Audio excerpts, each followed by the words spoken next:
Մի շատ հետաքրքիր պատմություն ունեմ պատմելու ձեզ։ Ես Նյու Յորքում էի եւ այնտեղ ինձ հրավիրել էին ընթրիքի։ Ընթրիքի ժամանակ սեղանի շուրջ նստած էր մի շատ տարեց, պատկառելի, իմաստուն հրեա մարդ։ Պատկերացնում եք,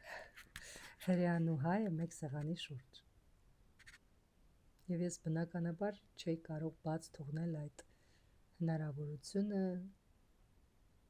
այդ իմաստուն մարդուն հարցնելու հրեաների որպես ազգ, ունեցած իրենց հաջողությունը։ Եվ նա ինձ ասաց. դա ընդամենը մեկ բառ է, ֆանգին։ Լսել եք դուք այդ բառը։ Մենք մեր բառապաշարում, հայոց լեզվում, հայերենում մենք չունենք այս բառը։ Հիմա բերեմ իր ասած օրինակը, որ ձեզ համար ավելի պարզ լինի, թե ինչ է այդ ֆանգին։ Օրինակ, եթե ես բացում եմ մի, չգիտեմ, օնլայն հարթակ, որտեղ վաճառում եմ գլխարկներ։ Ես սիրում եմ գլխարկներ։ Եվ գալիս եմ քեզ ասում եմ, լսիր, ես բացել եմ մի խանութ, այնտեղ վաճառում եմ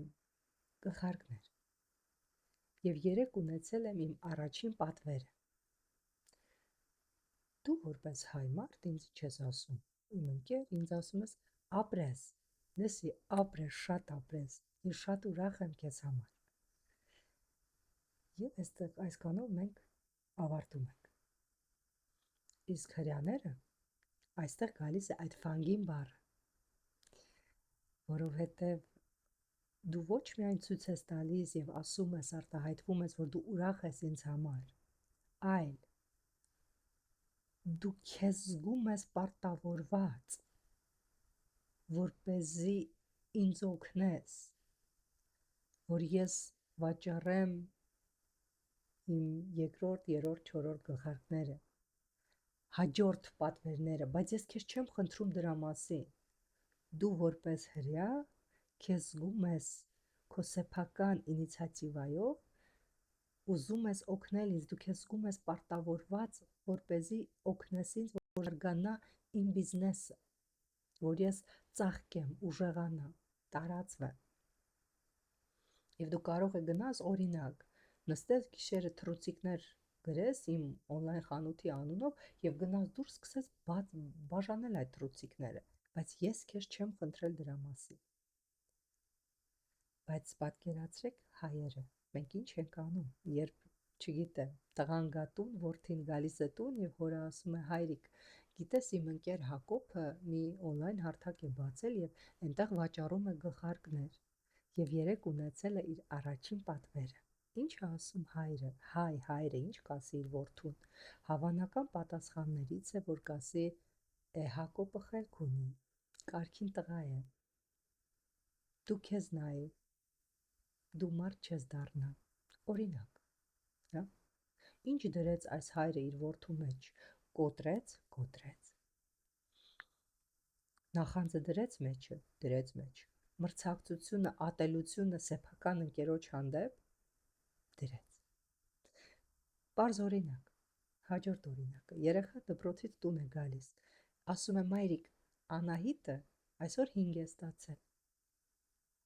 ես 3 կամ չգիտեմ 2, ինչ է ասում մայրը ինչ է ասում, հավանական պատասխանն է, որ կասի Անահիտը խելացի աղջիկ է, դու անխելք տգետ դեբիլի մեկն ես, կասի,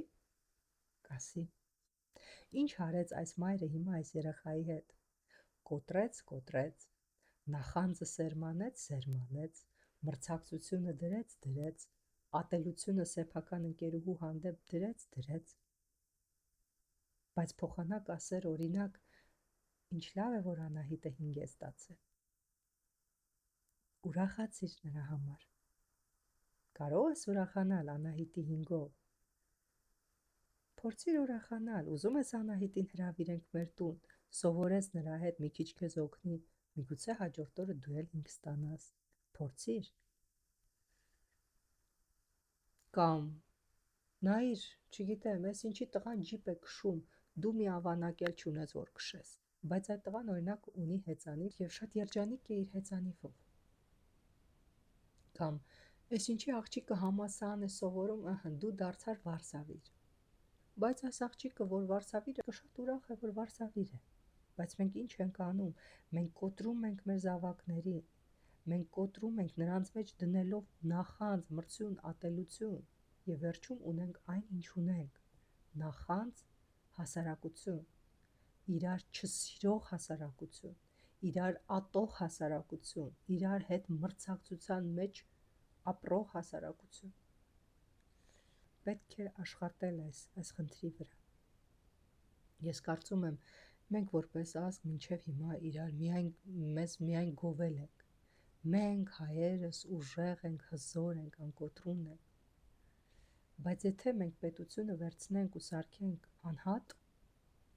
ինչ է լինում մարդկանց հետ, ովքեր իրենց միայն գովում են։ Ինչ է լինում։ Եթե դու քեզ միայն գովում ես, դու երբեք չես ունենա հնարավորություն, որպեսզի լինես ավելի լավը, քան որ երեկ էիր։ Այո, անհնար բան է։ Դրա համար ես կարծում եմ, մենք պետք է սկսենք տեսնել մեր թերությունները։ Եվ պետք է սկսենք հենց նախանձից։ Եվ ես առաջարկում եմ, որպեսզի մենք միասին սկսենք անտինախանձ շարժումը։ Հականախանձախնդրության ակցիա։ Ասել ոչ նախանձին, ասել ոչ չարությանը, ասել ոչ մրցակցությանը, ասել ոչ ատելությանը եւ փորձել օգնել իրար, որ մենք ավելի լավը դառնանք, որ աճենք, որ ուժեղանանք միասին, ոչ թե տխրեն, որ դու հաջողակ ես։ Մտածեք այս մասին։ Ես ձեզ մաղթում եմ լավ